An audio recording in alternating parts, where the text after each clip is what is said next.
Hi everybody, I'm Paul Tran. Welcome to Learning Unplugged, the place to come for acoustic music and acoustic learning. What we do on Learning Unplugged is we take a look at some simple, effective models that help us think and do things differently. So let's put the mandolin away for a moment.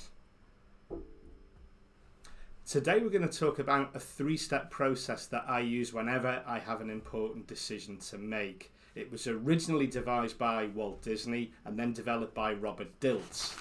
It's called the Disney Creative Strategy. We're going to take a look at all three steps and how we can use them with teams and with individuals.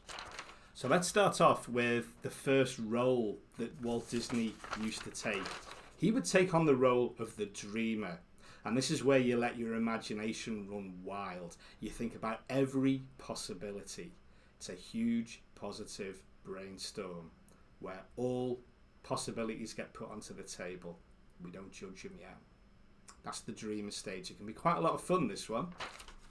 The second stage is what Disney called the realist stage.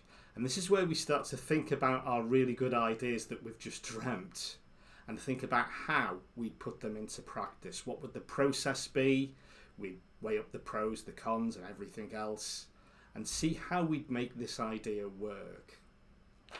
The third stage is what Disney would call the critic stage.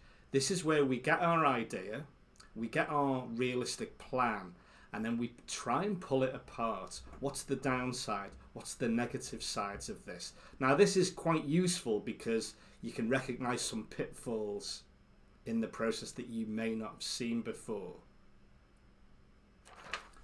So there's the three stages. The dreamer, where we just let our imagination run wild. The realist, where we'll put it into some kind of coherent plan.